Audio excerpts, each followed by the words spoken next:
Hello and welcome to Find It on this Wednesday evening. I'm so glad you're here. We have a powerhouse in the house today. It is going to be very enlightening and educational show. So I hope you guys right now share this out so that anyone that struggles with health, specifically cancer, and even more specifically women's cancer, can learn from Dr. Troso-Sandoval. She is with us tonight and has decades of experience. She has published over 20 articles in the medical journals. So she knows what she's talking about. So please stay tuned, ask questions, and we're going to show an intro and she will be right back with us.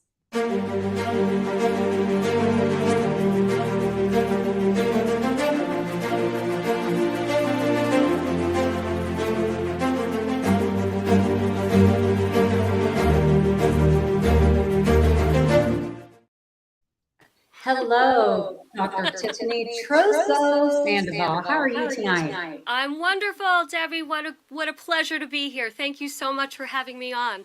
Oh, well, it's my honor. And I have a little echoing going on, but stay tuned with us because I'm not going to be doing much talking. I'm going to ask a couple questions. And Dr. Tiffany will be right up here to answer any of your questions as well. So let's get rolling here. Tell everybody a little bit about yourself and where you're from.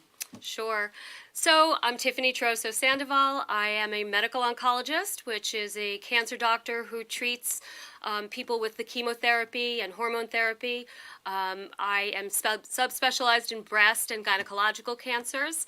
I have been working at a very large cancer institution for over 20 years and have a lot of subspecialized knowledge about oncology in general and women's health as well. So I'm very excited to be here to help share some of my knowledge and also to help enlighten patients, because I have really found that the more the patients understand about their journey and what they're doing and why they're doing it, that the less afraid that they are and the more in control of their lives that they are.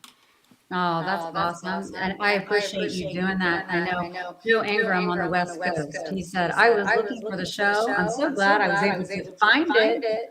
See what I did there? Glad you're here, Joe. Thanks for being here. So I've had some people ask me questions about you specifically being in oncology and treating patients and the gravity of that position. What do you do as a stress reliever? Wow. So, well, of course, being a woman, working woman, I have a couple of jobs also. So I, have children that I've raised and a husband and a household. So there isn't always that much extra free time for myself. But the things I like to do, I'm really into Pilates. I love Pilates Reformer. I like to do puzzles. I like to read. And I really like to spend time with my friends.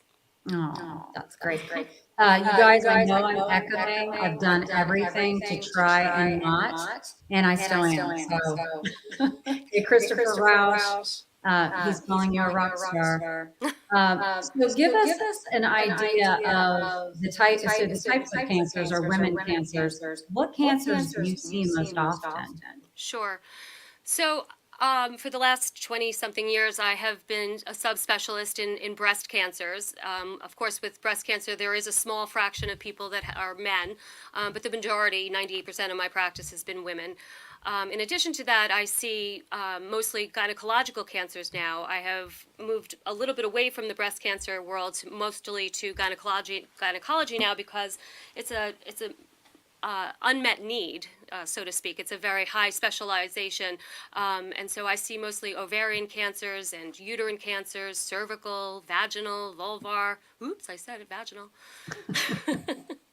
And so, yeah, and I'm the person that is often, I describe myself as the medical oncologist, I'm almost like the point guard to the patient's care. So once a patient walks into the medical oncologists, oftentimes they'll come to me from the surgeon first, but once they're done with their initial surgery, for example, and then they come to the medical oncologist, I'll be the one that sort of distributes out their care at that point.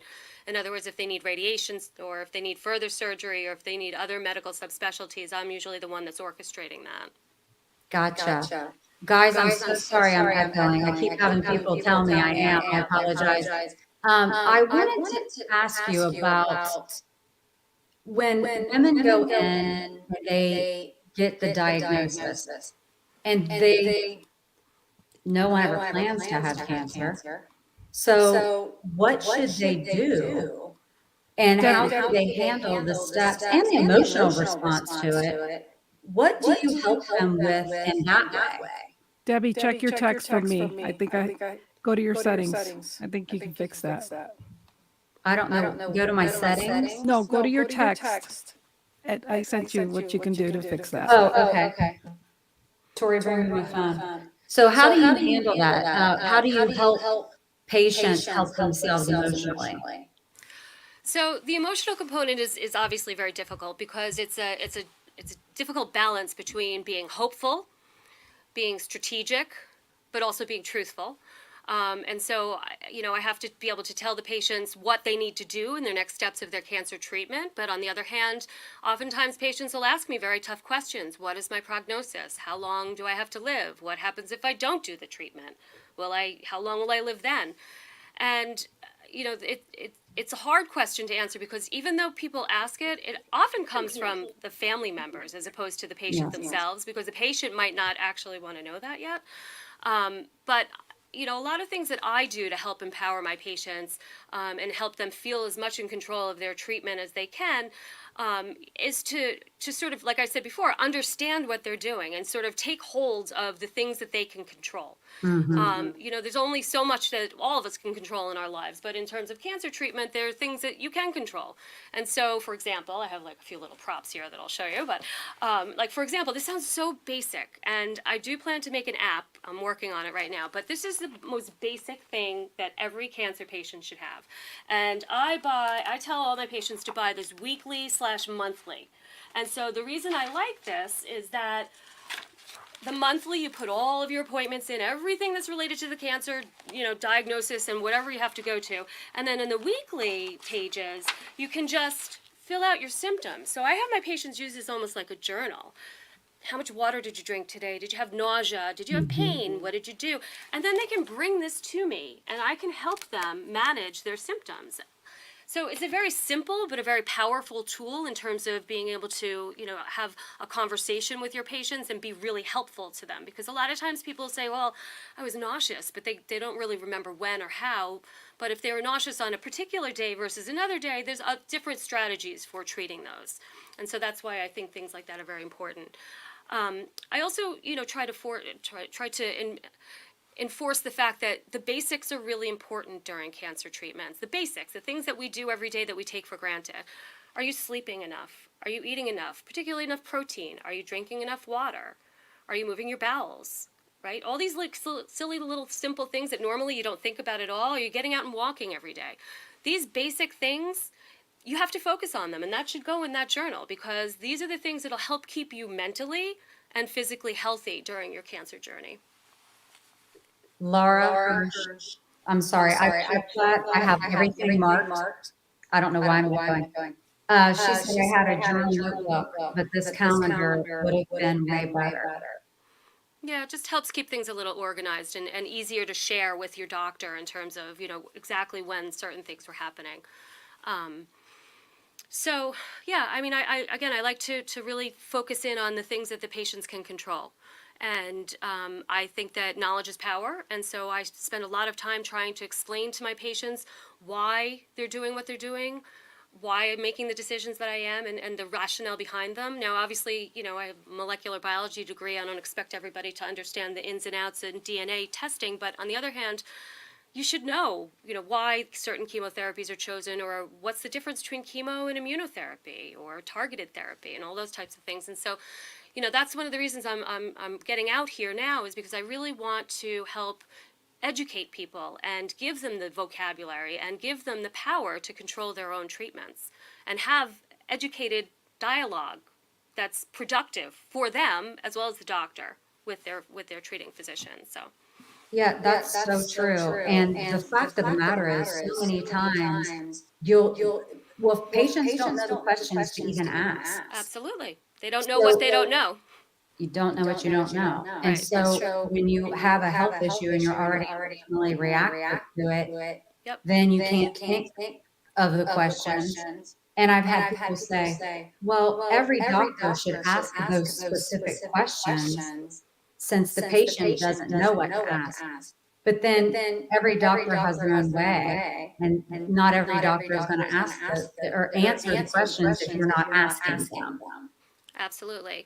So, at the end of the show, we'll share my website, my Facebook page that I'm starting. I'm just starting. I'm really just beginning this, but I'm in the process of writing an online course that is really, it's Cancer 101, and it's from an oncologist explaining to you, as I would explain, and as I did all day today, explain to my own patients, what is the difference between a CAT scan and a PET scan?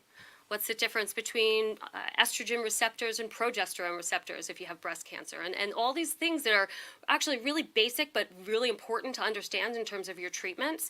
And I'm in the process of making an online course for that as well. But at this point, I'm building a Facebook group. It's called Winning the Cancer Journey, which we'll go over later. But from there, I will be also offering a lot of things like for free for people to sort of help themselves. So I wrote, for example, what are the 8 most important questions that you ask your oncologist? And I have that in a PDF. And so, I'd be happy to distribute that to everybody, because everyone should come armed with, what do we ask? What do I need to know? Mm. And so many people, I'm whispering now, so many people say, well, I have breast cancer. After the surgery, is it always right to do chemo? Is it always right to do the therapies that last for years afterwards, medicines? What are your thoughts on that? So that's a very complicated question, because there are many different types of breast cancers, and often they're treated differently. So what I can say is that in addition to different types of cancers that can be treated that are treated in different ways, for example, estrogen receptor positive, HER2 positive, or triple negative, those are the big 3 that we talk about. And they all have their own treatment plans. Some of them get chemo before surgery. That's called neoadjuvant chemotherapy.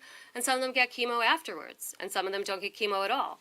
And there is all sorts of algorithms that we use, but there are also, some very, clear-cut scientific calculations that we do as well. So there's a test out there, for example, there's several of them in the market, but there's something called Oncotype. So for a patient that has a hormone-positive breast cancer, and they meet certain criteria, and it's not clear whether or not they need chemotherapy, we can send a piece of their tissue to this company, and they can run a test on the DNA, and they'll get you a score, an actual score of what the risk of recurrence is, with or without chemo, and it'll tell you basically whether or not it's worthwhile to do chemotherapy.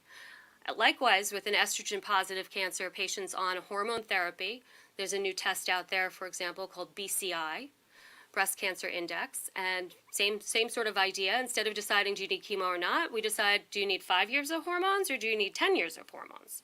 And it's a very precise test, because they're taking the tumor itself, boiling it down to the DNA, and they can look and understand exactly what that risk is of that cancer coming back. It's really amazing. Do after all surgeries and all oncologists go through the same type of testing to that degree? So, like if you get the same surgery Mm-hmm. in Columbus, Ohio, Mm-hmm. are you going to get the same lab results to know what chemo or not you should do? So, what you're asking me basically is, an academic clinician that works for, an academic institution versus, say, a community oncologist. There are plenty of fantastic community oncologists, and a lot of them may have just come from an academic situation and now are in the community. I'd like to say that most oncologists are well educated in terms of, and keep up on the latest and the greatest. I certainly can't vouch for everybody across the country. If there's ever any question, and actually, either way, patients should seek a second opinion. You should always have a second opinion. Can't hurt. It's not personal. I always tell my patients, it's not personal. This is your life. We should get you another opinion so you're confident and comfortable with the recommendations that I've given. I think that's brilliant. And I think that if I was working with an oncologist that wanted me to get a second opinion, I would have more faith in that physician, in that medical doctor. Mm-hmm. Yeah. I would. No, absolutely. I have nothing to hide, and in fact, God bless the doctor if they have something that I don't know that they want that I need to learn, all power to them. I would love to learn. We're all here to learn. It's not about me. It's not about my ego. It's about the patient. It's about the patient's life and making sure that they get the best treatment possible. Absolutely. What types of, can you talk a little bit about the fact that you're published in medical journals? That's pretty impressive. Well, I'm primarily a clinician. In other words, I see lots and lots and lots of patients. Working at a big academic institution, I'm involved in many clinical trials. And so that is one of the beauties of working at a facility like this, is that I have access to cutting edge treatment options. And so, because of that, I often will see, I'm a second opinion or a third opinion many, many times for other doctors in the area. And I collaborate with other physicians in other, facilities nearby. I also, will even do telemeds across the country, and we have certain mail-ins. So I have, patients from across the country that we will review their cases and what have you. The problem with, I'm sort of going off topic, but the beauty of having all these clinical trials is that the patients here have all of that opportunity to get onto clinical trials with cutting-edge medicines that may better their situation. On the other hand, if you don't live in a facility or in an area where they have an academic institution like that, it's a hardship, because then, the families will often feel that, well, I need to relocate my family member to New York or to Houston or what have you. And that's really hard. That's really hard because, once you join a clinical trial, it's usually all encompassing. It's usually very time consuming. It's not something you can commute back and forth to. So, to get back to your question about my articles, I mean, like I said, most of my participation in my articles are from my involvement in all of these clinical trials. I have publications both in breast, gynecological cancers as well. I've written, a primary article about the ovarian cancer treatment in elderly patients as well, and modifications that are recommended in that situation. That's really impressive. So what, just another back to this, when your patients are trying to decide what care they want to go, and you have them maybe have a second opinion or whatever, how can you help them feel better about the decision that they're making based on the information that physicians are giving them and their own research? I'm not sure I completely understand the question. How do I help them make a decision between which physician to be treated by? Which care? So, like, I have a specific person who was asking a question about two different physicians were giving them two different options of what they should do. How can a patient be comfortable in making a decision that's best for themselves? That was kind of the question that was asked. That's a tough situation, and that is always that's always the concern if the patient goes for a second opinion or even a third opinion, when she could end up with three options. So, I think personally, what I think is very important is that, for example, breast cancer, there are, say 2 or 3 standard regimens that are used for breast cancer upfront treatment, right? And in my part of the country, we use regimen A, and in other parts of the country they use regimen B, and they've been looked at head to head, and they're probably the same. And at every big conference on breast cancer, the two sides will argue which one is better. And at some point you have to just say, all right, they're both probably pretty good. And so I guess what you need to look at is sort of the whole picture. What is the side effect profile of the treatment regimens, for example? So if, one regimen is going to have a significant risk of causing leukemia later on, whereas the other one has an increased risk of you losing your hair, you have to sort of put that all down on paper, assuming that both regimens are equal, that, look at the side effect profile and decide, what's important to you and what risk are you willing to take or not take. In terms of deciding, which facility to be treated at or which doctor to be treated at, I always say it's really a personal choice, because you're, sort of like your hairdresser. You either like them or you don't like them. If you don't like them, then, you don't want to go there. And so you have to get along with your doctor. You kind of have to click, so to speak. But on the other hand, you have to make sure that your doctor is actually listening to you and really hears what you have to say, because understanding, the patient and where they're coming from is really important in terms of helping guide them through their journey. That is a really important topic that you hit on is having a relationship and trusting your doctor. That's huge. Yep. Just so I'm not talking as much, can you read this question Yeah. out I think loud? I think that's pretty specific of a question. I'm not sure that we want to go specific because this is really like a yeah. Um, Kelly, I see your question. It's a little loaded because there are other factors that are involved in that I would need to know, and then it becomes really more of a personal physician, opinion. So the question is, what is your opinion on cancer risk involved with bioidentical hormones, replacements, post-hysterectomy? And the reason I can't answer that question is because I need to know a lot more about the patient. This is not a one-size-fits-all answer. And that's the true answer. What is the patient's family risk of cancer? What is the patient's personal history of breast cancer or family risk of breast cancer? Why did the patient have a hysterectomy? Was it, what was there a reason that was potentially hormone related that we don't want to give them hormones for? Does the patient have a risk of blood clots in their family? Has she had multiple miscarriages in the past, so might have a personal risk of blood clots?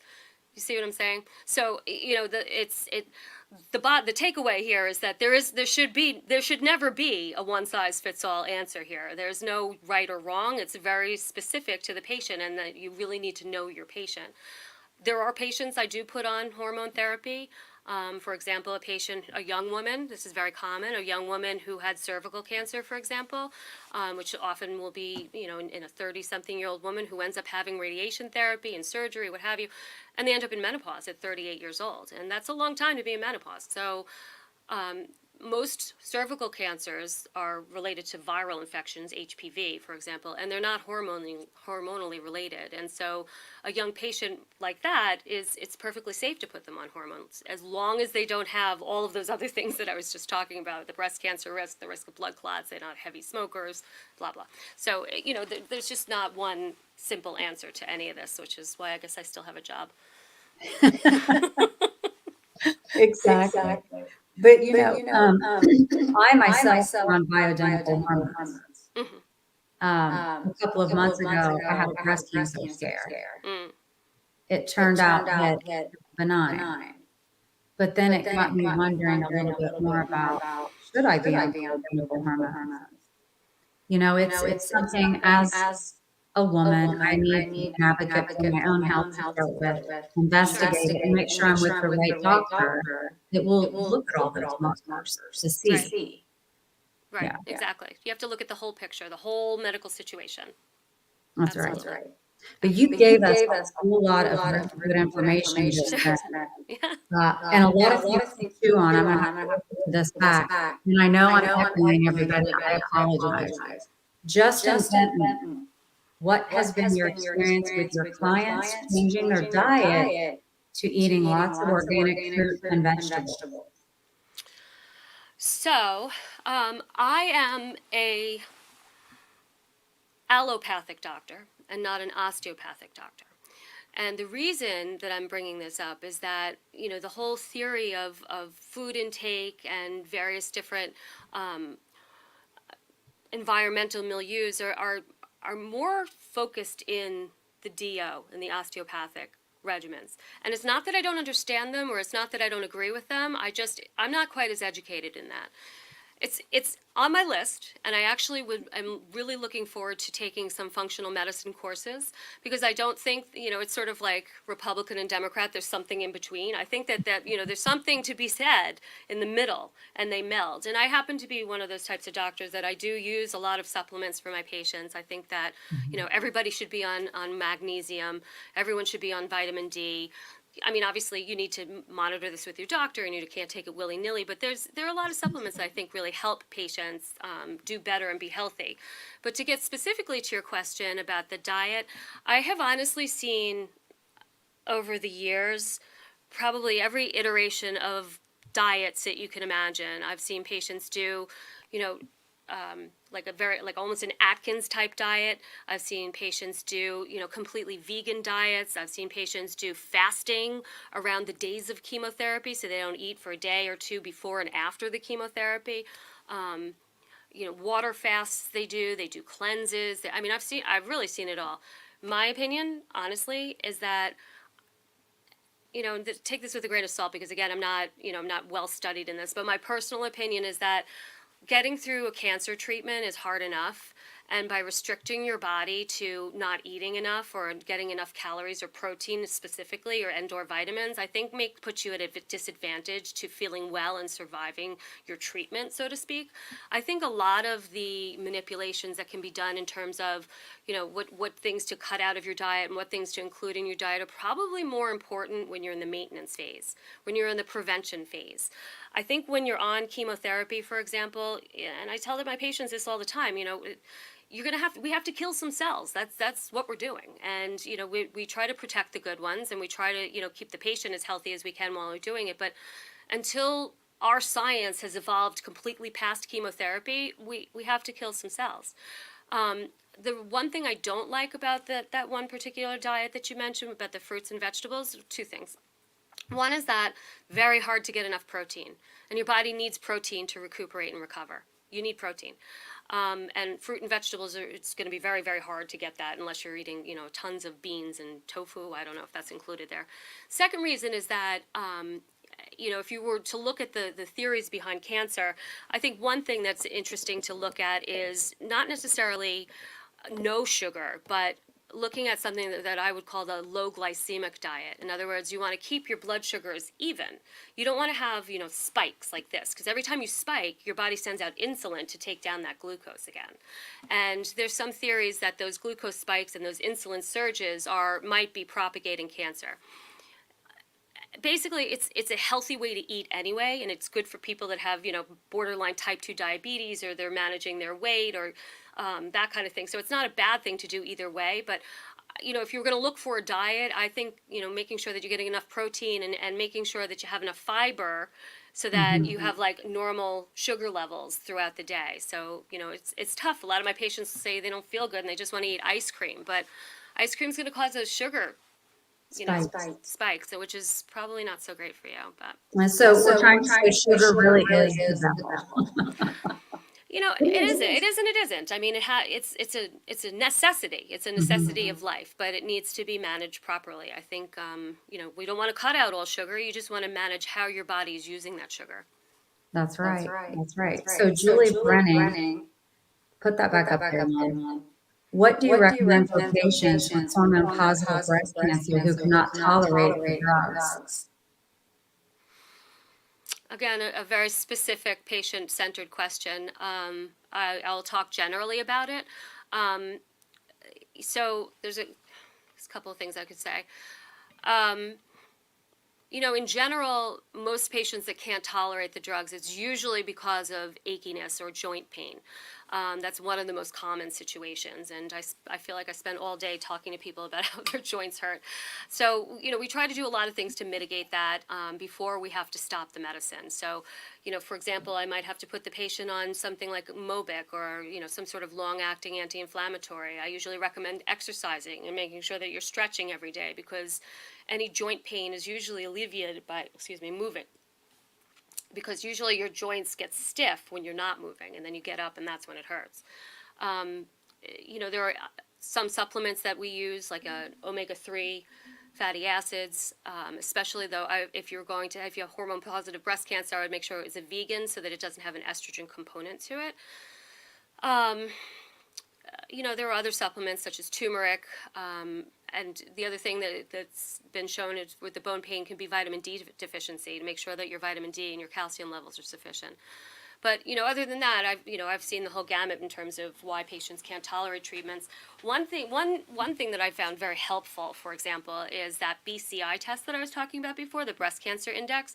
So if I did a test and I took your tumor and I said, okay, if you stop taking this drug at 5 years, your risk going forward is going to be, 12% over the next 5 years if the cancer comes back. But if you take the pill, it's going to cut it down by 70%. Even if your joints hurt, most patients would figure out how to deal with that, because now you have fact. Now you have a factual number and percentage that says, okay, if I stop this pill, I have 12% risk. If I continue the pill, I'm going to cut that risk down to single digits. And so, sometimes a little bit of science and fact will help you focus in. A lot of times patients want to stop the medicine because they don't necessarily think they need it, or it's not really helping, or it's just making them hurt, and why do we even have to take it anyway? So then again, I think a lot of that is education.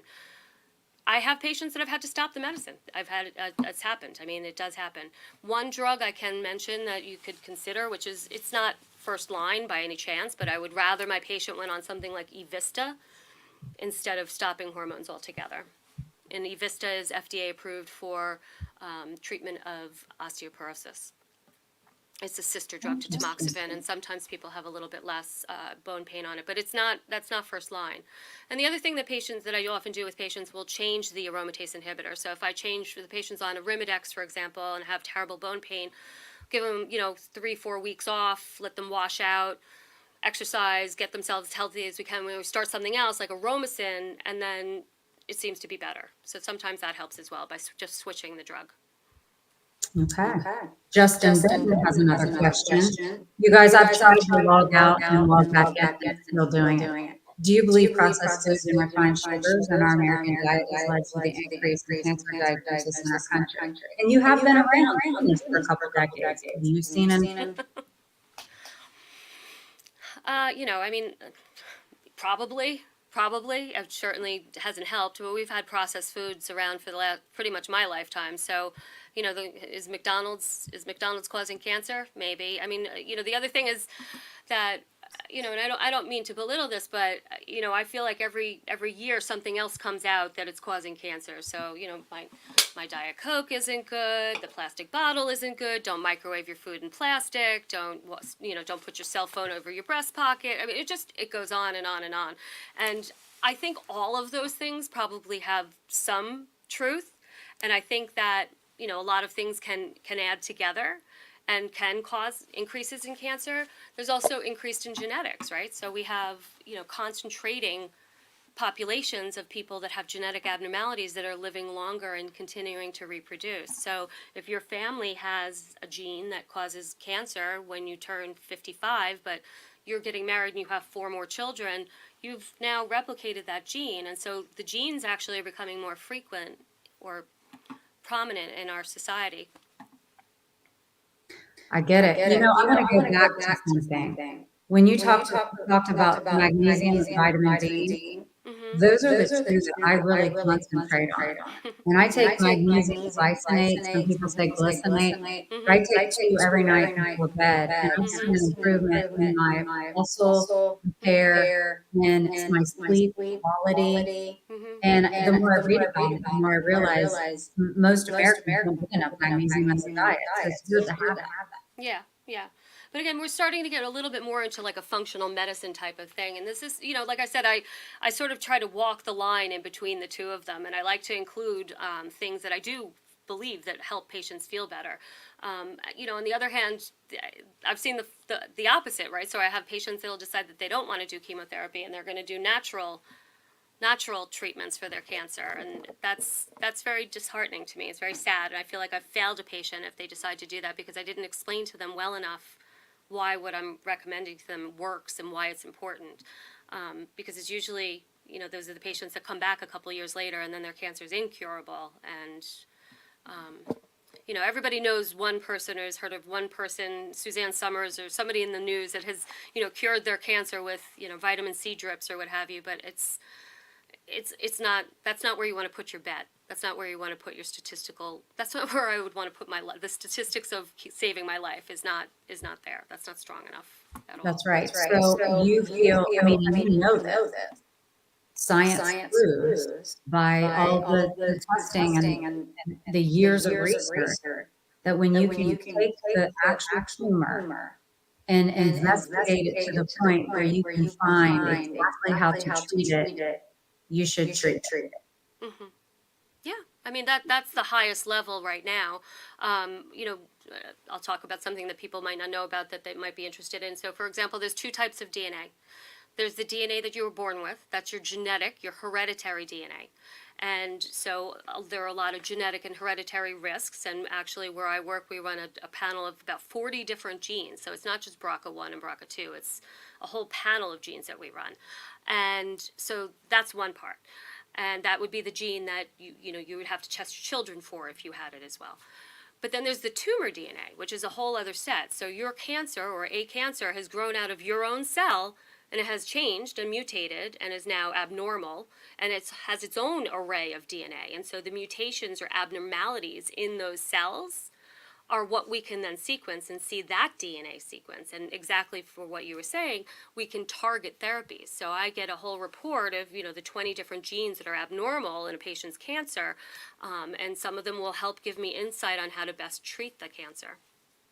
Wow. Yeah. So from when you started to where you are now, Yeah. I bet you have seen incredible achievements and fine. You make me sounding really old, You're not. I'm I'm getting there. If you ask my kids, I'm pretty damn old. So yeah, no, absolutely. And then the next phase that's being looked at that's really really exciting is circulating tumor DNA. So we can actually, it's called like a liquid biopsy, for example. We can take a patient's tube of blood and sequence it and pull out cancer cells from that, and then find the tumor DNA abnormalities just from a tube of blood, just from a few circulating cancer cells that are in the bloodstream. So that's a whole, yep. And that has all kinds of different applications that are being looked at in terms of, monitoring a patient to see if the cancer's really gone. So right now we say the cancer's gone when the blood work looks normal, the patient feels fine, and the CAT scan and the PET scan are clear. But now we can take it down to a DNA level, and we can do the circulating tumor DNA and see if there's any cells still floating around in there. And there are clinical trials then looking at, well, if the cells are still floating there, but the CAT scan's clear, what if we give them X, Y, and Z treatment until the blood clears? And do those patients live longer and better? Well, now how long has this been happening? I've never heard of that. How long has it been happening? Well, it's been in trials and been looked at for a while. We have a trial that's almost closed now. So, for example, there are, not to get too technical, but there's certain types of tumors that respond particularly well to immunotherapy. So we found that if we treat patients with certain gynecological cancers and we give them chemotherapy and their radiation or whatever their treatment plan is, and then we check their blood, and if those tumor cells are still present, then we give them 6 months of immunotherapy following that, and then we stop. And then we watch and wait. And so that's an ongoing trial to see if these patients actually are cured better or live longer because they had this extra therapy because we knew that those cells were there. Okay, so just so I understand correctly, this isn't still in trial. It is now, yes. Now, I'm sure it's in trial here. I'm sure that there are docs in private practice or in non-academic facilities that are using these treatments, using these tests to say, okay, there's still cancer present, we're going to continue to treat them. Being an academic, we don't usually jump to that stage because it hasn't been proven. So the point is that if the patient has had their treatment and they still have circulating tumor DNA in their blood, and we give them more treatment, we don't know if it makes a damn difference or not, right?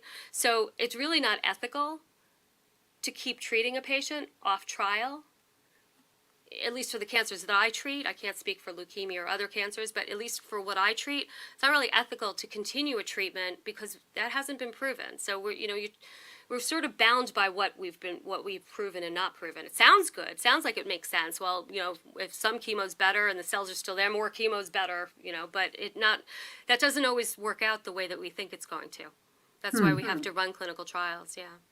Well, it does make sense, and it's almost good, not good. How do you handle it? I get it. So, for example, taking back more than 10 years, there was a trial that was done in ovarian cancer looking at patients that had chemotherapy and surgery, and their chemotherapy and their CAT scan was clear, right?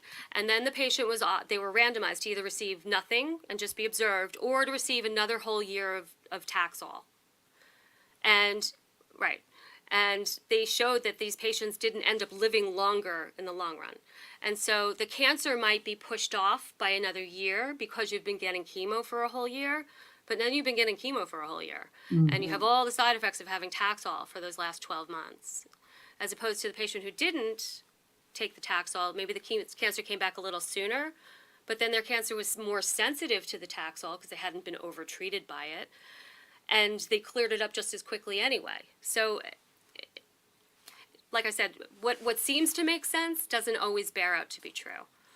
So that's why we really have to look at things in a randomized clinical trial. Right. Well, that makes sense, but it doesn't make sense. I mean, it's so random with every person to person and how they treat them. So, for example, for ovarian cancer, there are a lot of ways to put patients into remission, and then once they're there, the big name right now is maintenance therapy. So after the patient has finished their chemotherapy and they had their surgery, finished their chemo, and their CAT scan's clear and their marker is normal, and so now what do we do? Because unfortunately, 70% of those patients are going to recur. And so it's very important to try and figure out, well, what else can we give them to help prevent them from recurring, or at least push off the time until the cancer comes back.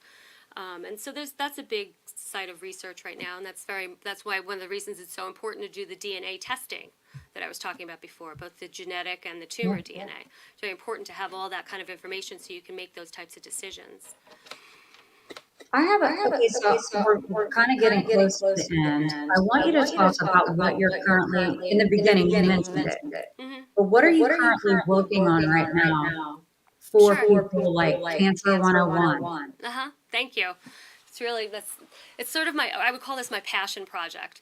It's what I do in the evenings when I'm actually done with my charting and such. I am writing chapters of what could be a book, or it will be an online. I mean, I could launch an online course right now. I have plenty of chapters already, and it's literally the things that I say to my patients every day. I'll explain what peripheral neuropathy is, how the recommendations are to help prevent it, what drugs cause it, what is it different in radiology, explaining just a one pager in layman's terms with doctor explanations of what the difference is between a CAT scan and an MRI and a PET scan. Because a lot of times the patients will come in like, oh, I only had a CAT scan. Everybody says I'm supposed to have a PET scan. Well, you have to understand the difference between the two of them, and they're both useful in their own right, in their own setting, but sometimes a good CAT scan is better than a PET scan. I have pages on, how to help manage your destiny. I mean, this is another little thing that I have. I make all of my patients go out and buy water bottles, right? Yeah. So these are 32 ounces, and you should drink 64 ounces of water every day to help hydrate yourself, unless otherwise told by your doctor because you have congestive heart failure or kidney failure. But the average patient on chemo should drink that much water, right? So there's the plastic ones, there's the metal ones, because I like my water cold. But just simple things like that. Otherwise, my patients come in, they have, 12 of those 4-ounce bottles. They're like, well, I drank 12 of these today. Like, what are you doing? You have no idea how much water you drank. So, just make life easy for yourself. Just get some good water bottles for your family. And so, I'm putting together sort of like an Amazon store of here are my 10, my 25 suggestions of things that will make your life easier while you're on chemotherapy, all in one place. And I explain why, I like these things, and it's just trying to make it easy for people. It's just, like I said, it's the stuff I tell my patients every day, but that I want everyone to have access to, because why shouldn't everyone have this information? That's right. Well, and so winning the cancer journey. Yep. It's on Facebook. It's a group. Anyone can. It's a private group, so you have to answer a couple questions. So I make sure that you're not an alien or you're not trying to sabotage and ruin the group.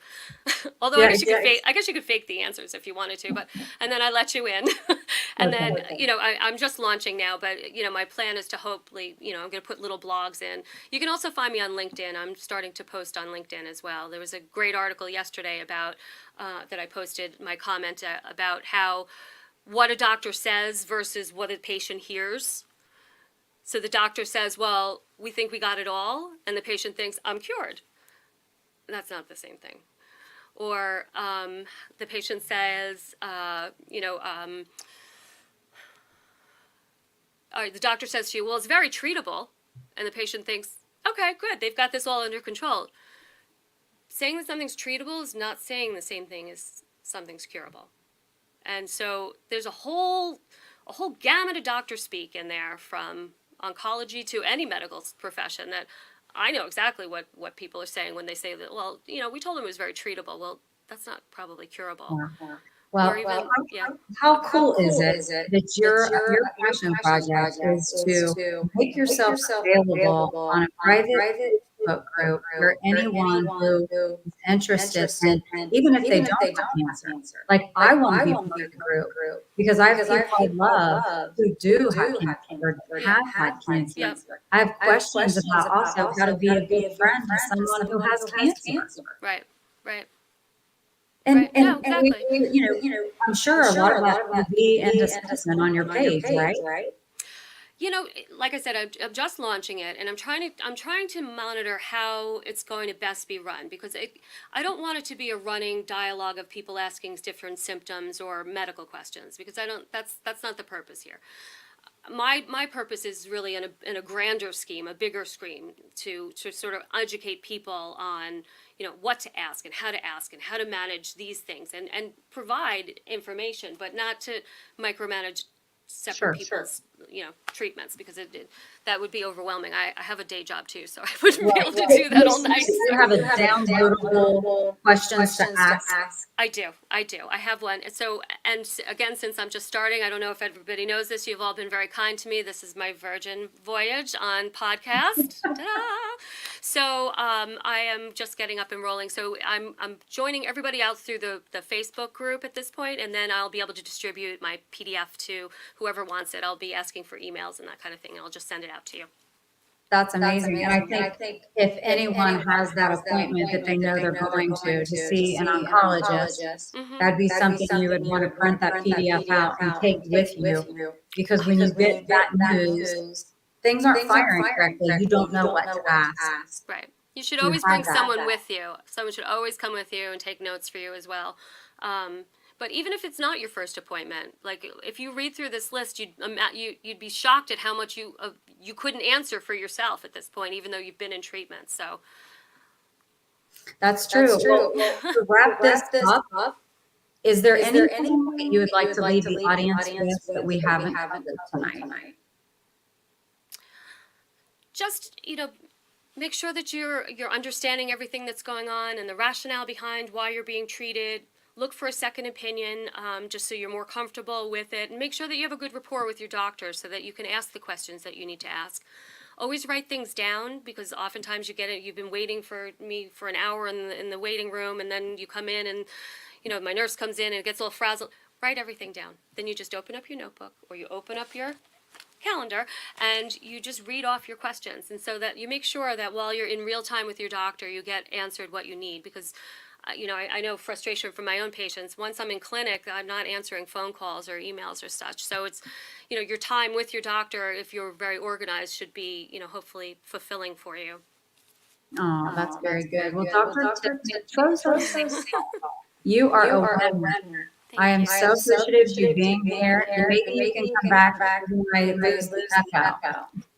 I would love to come back. I'm so honored. Thank you so much for having me here. Absolutely. Really. I appreciate you. And I forgot to tell you. Oh, yeah. Little plug. I got your book. I love it. I love it. Do you have 1 second? Can I just read this? Yes. My mission in life is not merely to survive, but to thrive, and to do with some passion, some compassion, some humor, and some style. I read that. I was like, me. Yes, I love. Thank you. Oh, how sweet of you. Oh my God, I'm so honored. Well, there we go. We found our fire tonight. We're going to keep on finding it. You find it, and hang tight, doctor, in the background, so I can talk to you before you leave. But with that, try to get on LinkedIn and follow Dr. Tiffany Troso-Sandoval, and get on Winning the Cancer Journey on Facebook. And I will see you all again next Wednesday. Have a great night. That floats around me, keeping me safe.